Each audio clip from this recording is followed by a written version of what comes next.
Baik, Assalamualaikum warahmatullahi wabarakatuh. Perkenalkan, nama saya Sylvia Sabilah Wiranti dengan NIM 2113297. Nah, adapun tujuan saya membuat video ini yaitu bertujuan untuk memenuhi tugas dari mata kuliah kepemimpinan agribisnis. Nah, yang pertama itu kita terlebih dahulu membahas tentang arti atau dasarnya kepemimpinan. Nah, di sini ada dua teori. Yang pertama itu menurut Saros dan Bajhajku pada tahun 1996, yang mana beliau menyebutkan kepemimpinan ini didefinisikan sebagai perilaku yang bertujuan untuk mempengaruhi yang lain agar berkontribusi pada tujuan yang disepakati demi kepentingan individu maupun organisasi atau kebaikan bersama. Nah, teori yang kedua itu menurut Anderson pada tahun 1988. Beliau menyebutkan kepemimpinan berarti menggunakan kekuasaan untuk mempengaruhi pemikiran dan tindakan orang lain sedemikian rupa sehingga mencapai tujuan tertentu. Nah, di sini dapat saya simpulkan bahwasanya arti dari kepemimpinan itu seorang pemimpin mampu memberdayakan bawahannya agar bisa bekerja atau menyelesaikan tugasnya sehingga mencapai tujuan yang telah disepakati di awal atau tujuan yang telah ditargetkan. Nah, selanjutnya itu ada tugas kepemimpinan. Di sini itu terbagi menjadi dua, yaitu berkaitan dengan kerja, dan yang kedua itu berkaitan dengan kekompakan anggotanya. Nah, untuk di bagian berkaitan dengan kerja, yang pertama itu seorang pemimpin harus bisa mengambil inisiatifnya. Nah, yang dimaksud dengan mengambil inisiatif di sini yaitu seorang pemimpin harus sigap atau cekatan ketika dihadapkan dalam suatu masalah. Seorang pemimpin itu harus bisa mengambil inisiatif gimana sih jalan keluar yang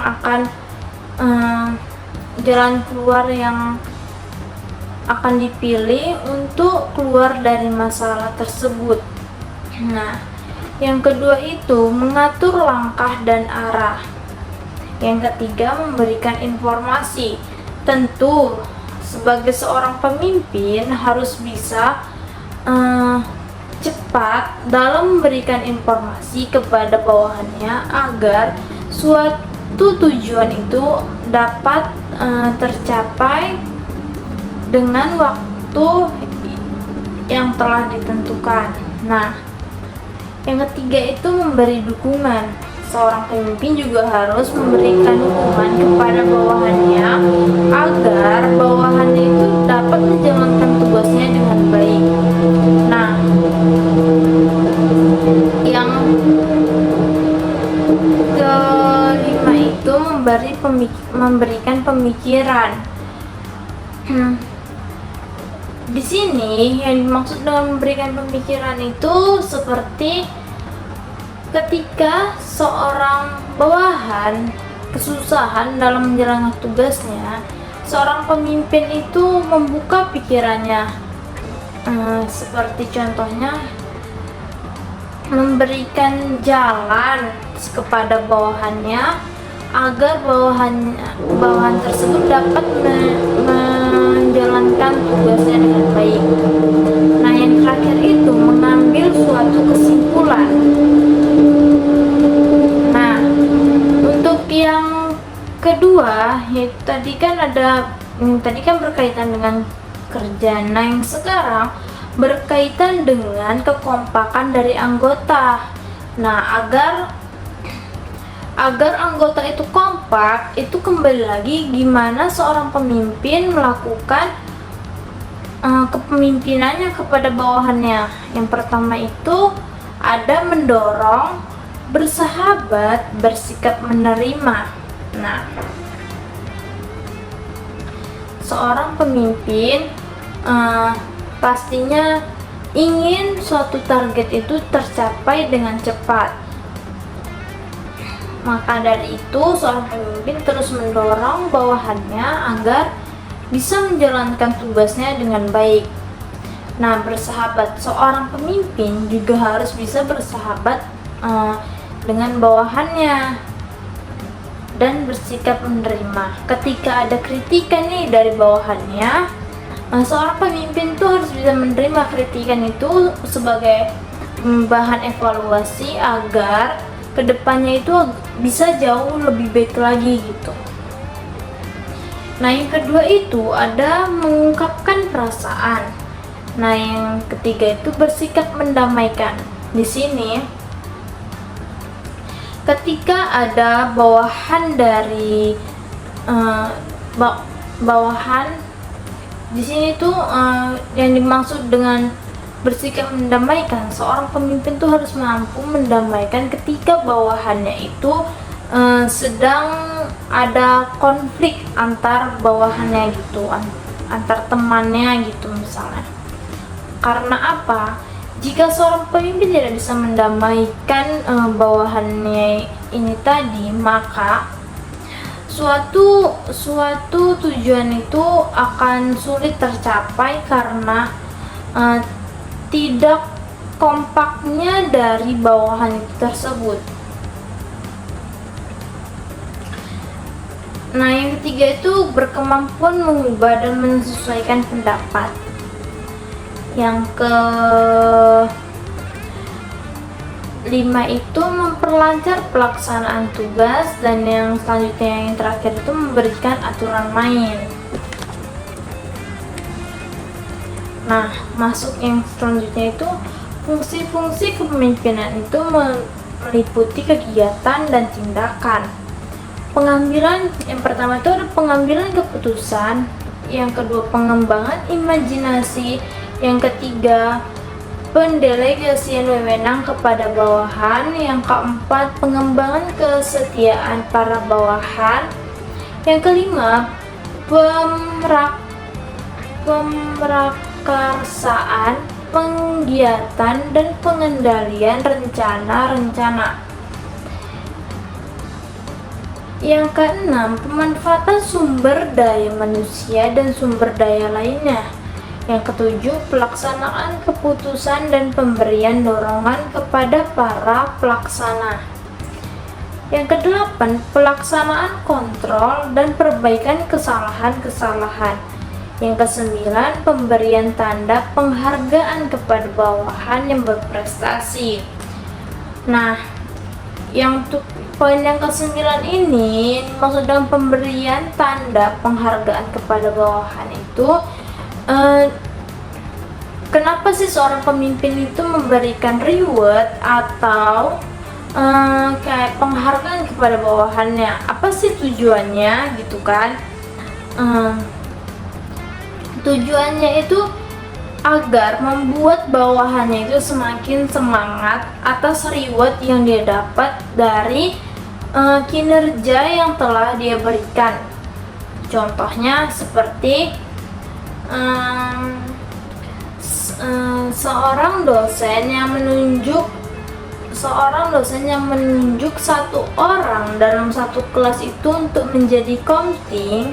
Nah, komting itu kan kerjanya agak lebih ribet ketimbang mahasiswa atau mahasiswi lainnya gitu kan.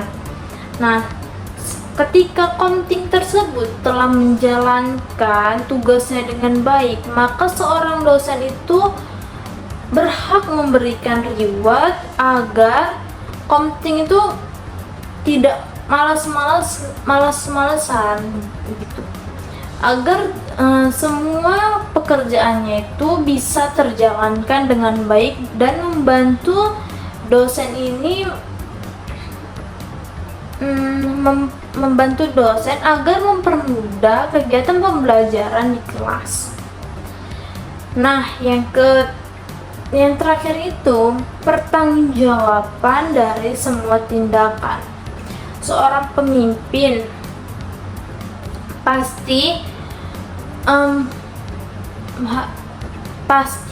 pastinya harus memiliki pertanggungjawaban kepada bawahannya, atau pertanggungjawaban atas tindakan yang beliau arahkan gitu. Misalnya nih contohnya,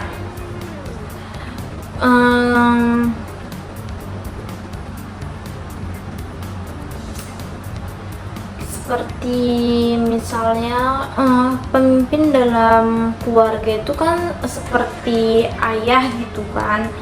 Ketika ayah itu menyuruh atau menyuruh seorang anak, misalnya kayak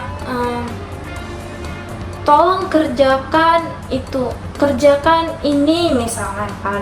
Ketika anak itu mengerjakan, akan tetapi terjadi kecelakaan kecil, misalnya tadi terjatuh saat mengerjakan apa yang disuruh ayahnya, maka seorang ayah itu harus mampu bertanggung jawab kepada anak. Maksudnya itu harus seperti mengobati, merawat gitu. Nah, selanjutnya itu ada melibatkan orang atau pihak. Ini sambungan dari fungsi kepemimpinan tadi itu ya, yaitu melibatkan orang atau pihak lain seorang pemimpin tentu tidak bisa dong berjalan sendirian untuk mencapai tujuan yang diinginkan, dan pastinya seorang pemimpin itu membutuhkan orang lain agar suatu tujuannya itu dapat tercapai. Nah, selanjutnya itu seseorang yang dengan kekuasaannya mampu menggugah pengikutnya untuk mencapai kinerja yang memuaskan. Nah, untuk yang terakhir ya, kepemimpinan harus memiliki kejujuran terhadap dirinya sendiri, sikap tanggung jawab yang tulus, pengetahuan, keberanian bertindak sesuai dengan keyakinan, kepercayaan pada diri dan orang lain, dan kemampuan untuk meyakinkan orang lain dan membangun organisasi. Nah, ini nih menarik sekali nih untuk poin yang ini. Kenapa sih seorang pemimpin itu harus jujur kepada dirinya? Dasar awal seorang pemimpin harus jujur terhadap dirinya sendiri. Kenapa? Karena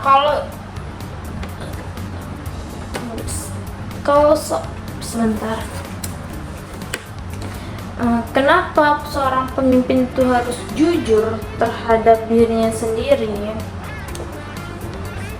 Karena jika dia tidak bisa jujur terhadap dirinya sendiri, gimana dia bisa jujur terhadap bawahannya? Misalnya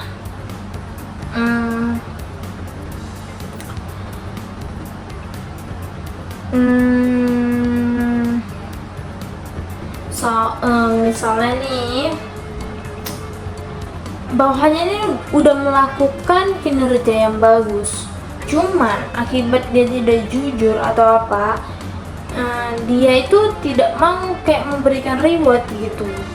Padahal di awal kan sudah menjadi kesepakatan bersama dong bahwasanya jika bawahannya itu bekerja sesuai dengan aturan atau bekerja secara maksimal, maka akan ada reward yang diberikan kepada seorang pemimpin gitu. Nah, sikap tanggung jawab yang tulus. Jika seorang pemimpin tidak ada sikap tanggung jawabnya, gimana dia akan memimpin sebuah organisasi atau dalam konteks kecilnya organisasi aja gitu ya kan. Kalau dia tidak punya sikap tanggung jawab ketika misalnya organisasi itu punya sebuah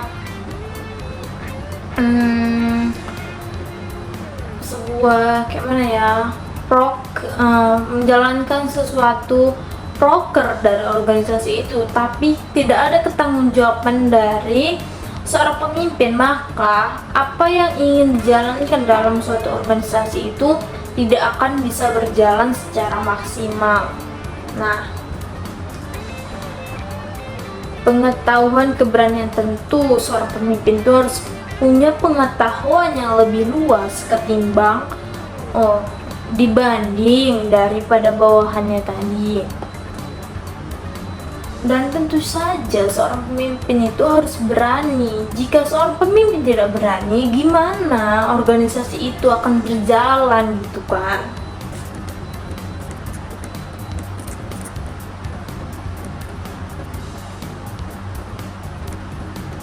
Nah, ini ada teori lagi nih. Menurut French dan Revan pada tahun 1968. Yang pertama itu ada reward power, yang mana yang didasarkan atas persepsi bawahan bahwa pemimpin mempunyai kemampuan dan sumber daya untuk memberikan penghargaan kepada bawahan yang mengikuti arahan-arahan pemimpinnya.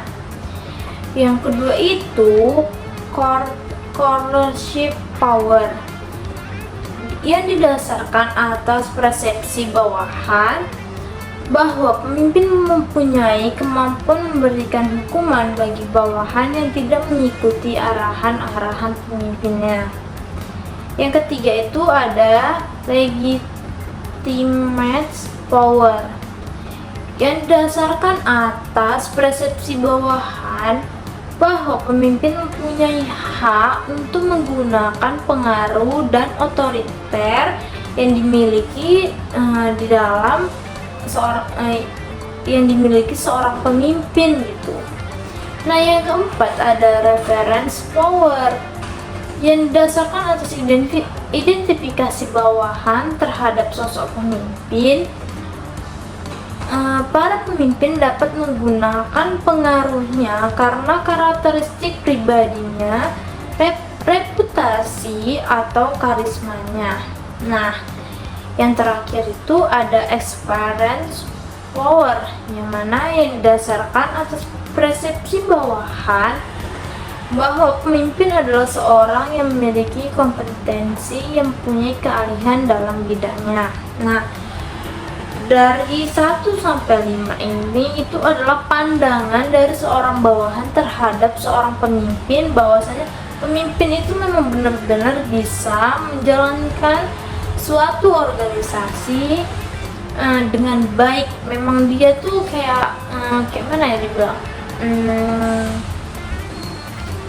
bawahannya itu kayak percaya gitu, karena tadi punya pandangan, si Polan ini bisa nih memimpin organisasi ini karena si Polan mempunyai bakat nih di bidang ini gitu. Karena si Polan ini dari tahun-tahun sebelumnya memang udah banyak nih penghargaan terhadap dia, bahwasanya dia tuh memang bisa nih ditunjuk sebagai seorang pemimpin gitulah misalnya ya.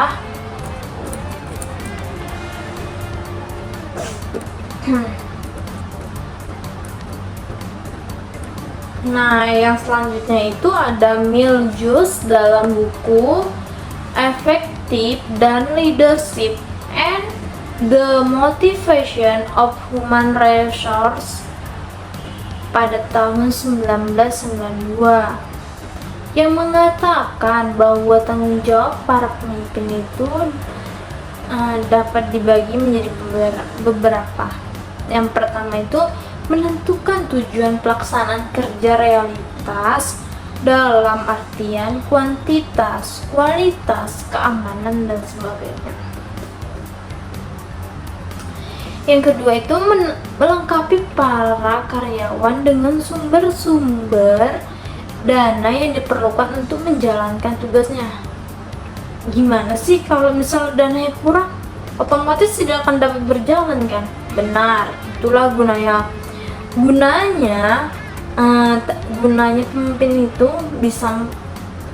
pemimpin itu tadi memiliki pengalaman yang luas, pengetahuan yang luas. Guna apa? Guna mencari dana-dana agar bisa bawahnya itu bisa menjalankan tugasnya dengan benar atau dengan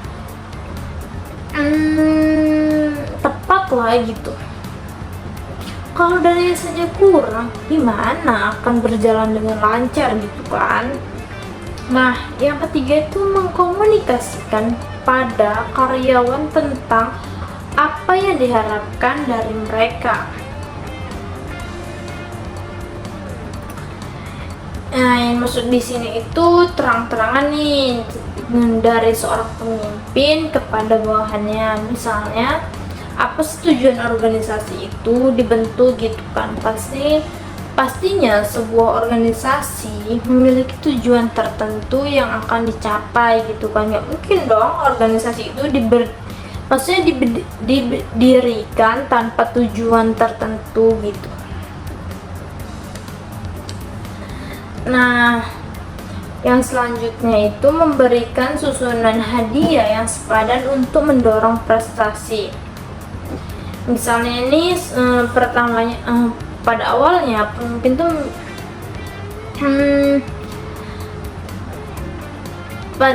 pemimpin tuh seperti berbicara kepada bawahannya bahwasanya ketika bawahannya itu menjalankan tugasnya dengan baik, maka seorang pemimpin ini akan memberikan hadiah atau reward kepada bawahannya itu tadi.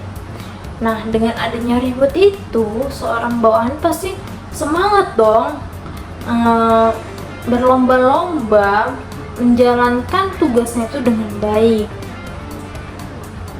Nah, yang selanjutnya itu mendelegasikan wewenang apabila diperlukan dan mengundang partisipasi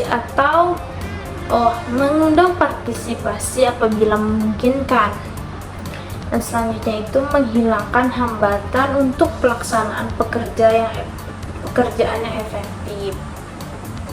Nah, yang selanjutnya itu menilai pelaksanaan pekerjaan yang mengkomunikasikan hasil. Nah, yang selanjutnya itu menunjukkan perhatian terhadap karyawannya. Seorang pemimpin harus memperhatikan karyawannya. Misalnya nih, karyawannya itu sedang ada acara nih, dia itu meminta izin kepada pimpinannya untuk izin bahwasanya beliau itu ingin menghadiri acara yang menurut beliau itu penting gitu kan. Seorang pemimpin tidak boleh mengacukan itu. Dan seorang pemimpin harus pandai dan bijak mengambil keputusan ketika bawahannya itu meminta izin ketika ada acara gitu.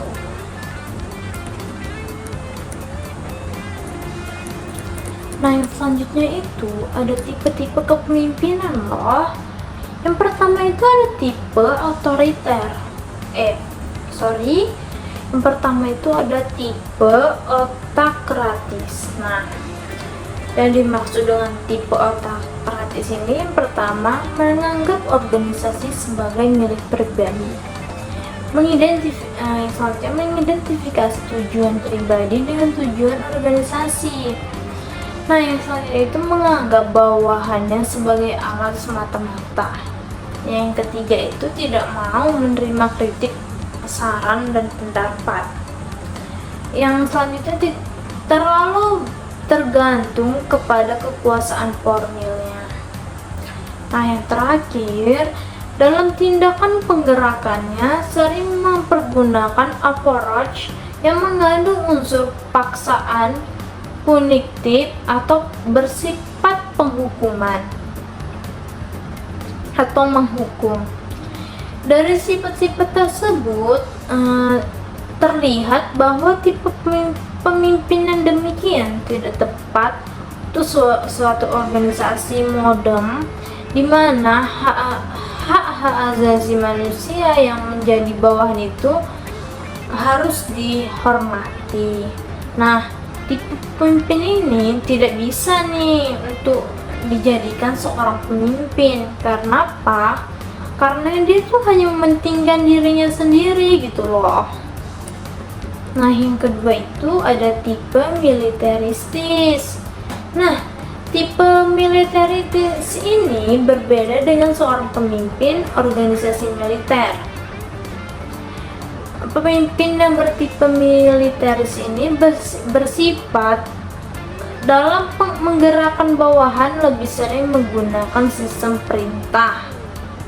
Tahu dong gimana seorang militer, pemimpin yang ada di militer itu menyuruh bawahannya, pasti kayak kejam gitu kan kita lihatnya. Seperti itulah tipe pemimpin ini mungkin ya.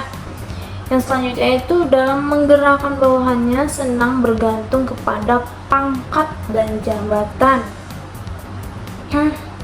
Kayak kalau saya cerna poin yang ini itu kayak dia tuh mengandalkan jabatannya. Misalnya jabatannya itu di situ kayak manajer gitu lah ya. Manajer ini mengatur bawahannya semena-mena gitu. Aku nih seorang manajer, kamu tuh harus mengikuti arahan aku gitu. Yang menurut yang saya cerna nih. Nah, yang selanjutnya itu senang kepada formalitas yang berlebihan. Selanjutnya itu menuntut disiplin yang tinggi dan kaku dari bawahan. Seorang pemimpin ini agak sulit sih menurut saya ya. Karena apa? Karena iya memang ketika kita menjadi seorang pemimpin, kita harus menuntut bawahannya itu menjadi seseorang yang disiplin gitu kan. Tapi kalau kaku, seorang pemimpin itu tidak boleh kaku gitu. Sukar menerima kritikan dari bawahannya. Yang terakhir itu menggemari upacara-upacara untuk berbagi keadaan. Terlihat pula dari sifat-sifat tersebut bahwa seorang pemimpin yang militeristis bukanlah seorang pemimpin yang ideal. Nah kan bener, ini bukan tipe-tipe pemimpin yang ideal gitu, bukan ciri-ciri seorang pemimpin banget gitu loh. Cuma ada beberapa sifatnya yang mungkin masuk ke dalam diri seorang pemimpin gitu. Tapi ada juga loh seorang pemimpin yang memiliki sifat dan karakter seperti ini. Tapi ya seperti itulah, sesuatu yang dipimpin dia itu kurang berjalan dengan baik gitu.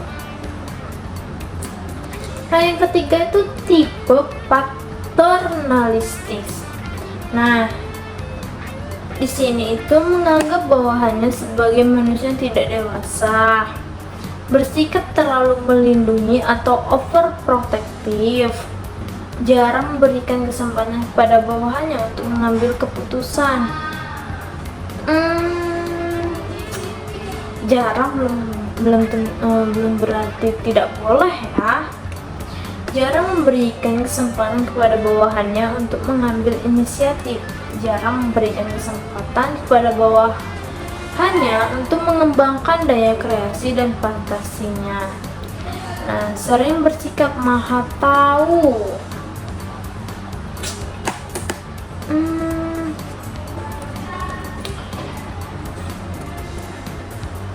sebentar. Gimana ya, menurut saya belum ada yang pas itu untuk menjadi seorang pemimpin. Memang ada sih sifatnya seperti itu dalam seorang pemimpin. Kadang seseorang itu bisa menjadi pemimpin itu bukan karena memang dia bekerja dari bawah dan dipilih untuk menjadi seorang pemimpin. Kadang nih dalam suatu perusahaan, seorang pemimpin itu dipilih dari keturunan pemimpin sebelumnya gitu, kayak penerus jabatan ayahnya terhadap anak gitu lah ya. Nah, yang keempat tuh ada tipe karismatis, yang mana yang diketahui bahwa pemimpin yang demikian mempunyai daya penarik yang sangat besar, dan karenanya pada umumnya mempunyai pengikut yang jumlahnya sangat besar, meskipun para pengikut itu sering pula tidak menjelaskan mengapa mereka menjadi pengikut pemimpin itu. Kalau untuk pemimpin yang ini seperti apa ya, saya bilang saya nih tertarik pada si kawan, kayak dia tuh punya penarik tertentu agar kita tuh bisa mengikuti dia gitu kan. Dia tuh punya karisma yang lain gitu daripada orang lain gitu, sehingga ya aku kayaknya pengen deh ikut dengan dia, pengen deh jadi bawahan dia gitu.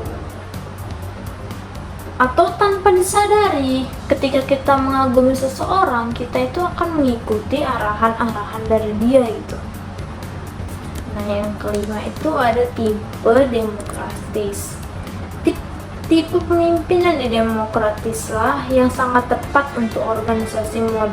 Nah, ini nih tipe kepemimpinan yang tepat untuk memimpin suatu organisasi, atau tipe kepemimpinan inilah yang cocok untuk menjadi seorang pemimpin gitu. Kita dengarkan ya apa saja penjelasannya. Dalam proses pergerakannya, bawahan selalu bertitik tolak dari pendapat bahwa manusia itu adalah makhluk yang termulia di dunia. Selalu berusaha mensinkronisasikan kepentingan dan tujuan organisasi dengan kepentingan dan tujuan pribadi dari bawahannya. Nah, selanjutnya itu ia senang menerima saran, pendapat, dan bahkan kritik dari bawahannya. Selalu berusaha mengutamakan kerjasama dalam tim untuk mencapai tujuan. Dia ini lebih mementingkan kerjasama dalam tim untuk mencapai tujuannya itu tadi. Dengan ikhlas memberikan kebebasan yang seluas-luasnya kepada bawahannya untuk berbuat kesalahan yang kemudian dibandingkan dengan diperbaiki agar bawahannya itu tidak lagi berbuat kesalahan yang sama, akan tetapi lebih berani membuat kesalahan yang lain. Seseorang yang berhasil tidak mungkin tidak pernah melakukan kesalahan. Benar atau benar? Pasti benar dong. Nah, selanjutnya itu selalu berusaha untuk menjadikan bawahannya lebih sukses daripadanya.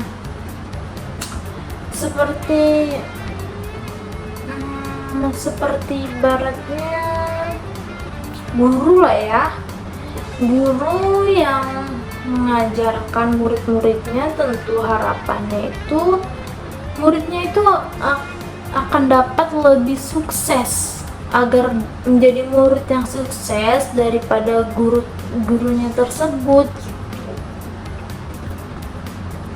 Yang terakhir itu berusaha mengembangkan kapasitas pribadi sebagai seorang pemimpin.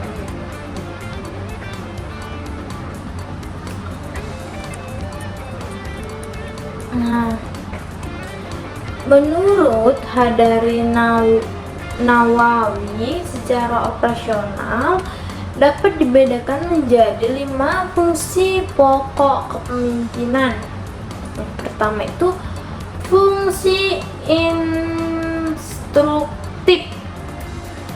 Pemimpin berfungsi sebagai komunikator yang menentukan apa atau isi perintah, bagaimana atau cara mengerjakan perintah, bila mana atau waktu memulai, melaksanakan dan melaporkan hasilnya, dan di mana itu tempat mengerjakan perintah, agar keputusan dapat diwujudkan secara efektif, sehingga fungsi orang yang dipimpin hanyalah melaksanakan perintah. Nah, kalau saya ambil kesimpulan dari fungsi instruktif ini, seorang bawahan itu hanya boleh menjalankan perintah, dia tidak boleh mengambil inisiatif atau mengambil keputusan lain dari apa yang telah diperintahkan oleh pimpinannya. Yang kedua itu ada fungsi konsultatif. Pemimpin dapat menggunakan fungsi konsultatif sebagai komunikasi dua arah. Tentu dalam suatu organisasi ini tidak bisa tuh menjalankan suatu organisasi kalau sistem komunikasinya itu berjalan satu arah. Hal tersebut digunakan manakala pemimpin dalam usaha menetapkan keputusannya memerlukan bawahan mempertimbangkan berkonsultasi dengan orang-orang yang dipimpinnya. Saya bisa menarik contoh nih dari fungsi yang kedua ini. Seorang pemimpin nih melakukan rapat, misalnya melakukan rapat terhadap bawahannya. Dia akan bertanya, apa sih kendala yang dihadapi dalam tujuan yang mau kita capai ini. Baru deh di situ kayak bawahannya menyampaikan apa saja kendalanya, dan di situ pula seorang pemimpin itu memberikan jalan keluar dari kendala yang telah dihadapi oleh bawahannya. Dan yang ketiga itu fungsi partisipasi. Dalam menjalankan fungsi partisipasi, pemimpin berusaha mengaktifkan orang-orang yang dipimpin, baik dalam pengambilan keputusan maupun dalam melaksanakannya. Setiap anggota kelompok memperoleh kesempatan yang sama untuk berpartisipasi dalam melaksanakan kegiatannya, yang dijabarkan dari tugas-tugas pokok sesuai dengan posisi masing-masing.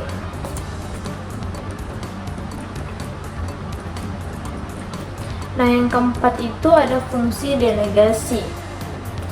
Dalam menjalankan fungsi delegasi, pemimpin memberikan pelimpahan wewenang membuat atau menetapkan keputusan. Fungsi delegasi sebenarnya adalah kepercayaan seseorang pemimpin kepada orang yang diberikan kepercayaan untuk pelimpahan wewenang dengan melaksanakannya secara bertanggung jawab. Ini fungsi ini tadi seperti dosen memberikan kekuasaan kepada seseorang untuk menjadi komting, yang mana komting itu dapat memimpin mahasiswa yang ada di kelas itu, maksudnya mengarahkan atau gimana ya,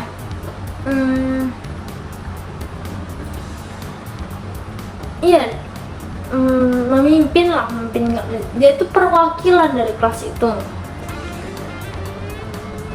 Fungsi delegasi ini harus diwujudkan karena kemajuan dan perkembangan kelompok tidak mungkin diwujudkan oleh seseorang pemimpin seorang diri. Ya, seperti yang saya bilang tadi, untuk pengendaliannya itu agak lebih mudah. pengendalian dosen terhadap kelas tersebut, maka seorang dosen itu harus gimana ya, harus punya bawahan yang menjadi seorang pemimpin di dalam kelas itu tadi gitu. Nah, yang kelima itu fungsi pengendalian. Nah, fungsi pengendalian ini berasumsi bahwa kepemimpinan yang efektif harus mampu mengatur aktivitas anggotanya secara terarah dan dalam koordinasi yang efektif sehingga memungkinkan tercapai tujuan bersama secara maksimal.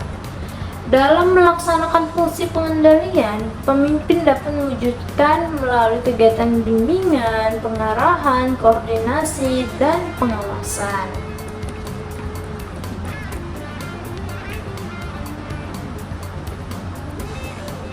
Nah, yang selanjutnya itu adalah level dan keterampilan yang perlu dimiliki dalam diri seorang pemimpin.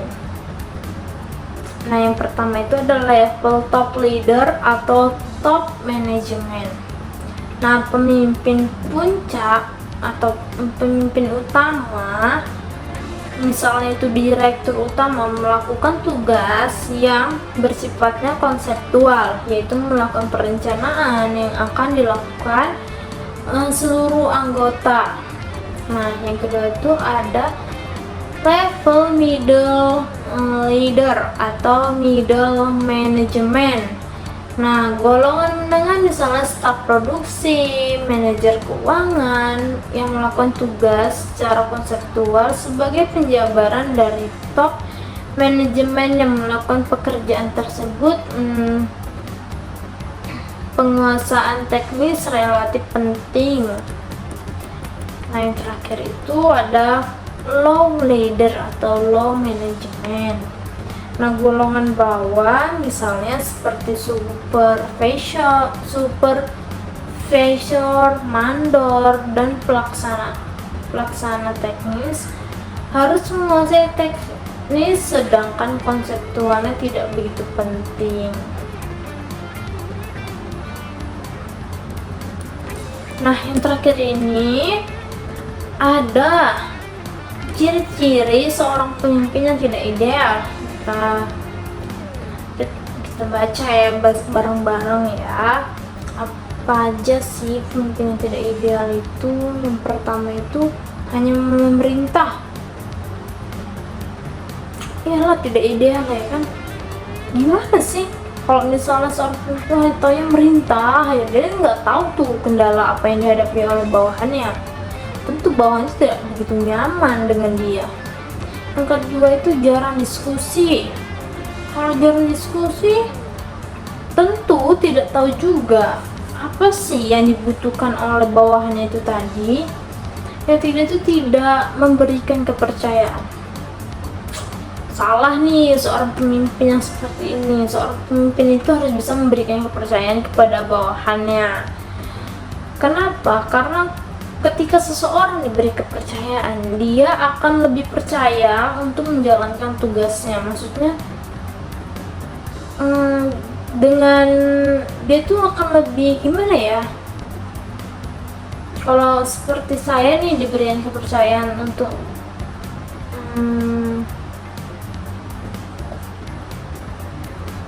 mengatur sebuah kelas, seperti misalnya saya komting, saya tahu nih reward yang akan saya dapat, otomatis saya itu akan lebih semangat untuk menjalankan tugas saya sebagai komting gitu. Nah, yang keempat itu tidak memberikan pujian. Kadang nih seorang bawahan itu perlu juga dengan pujian, seperti misalnya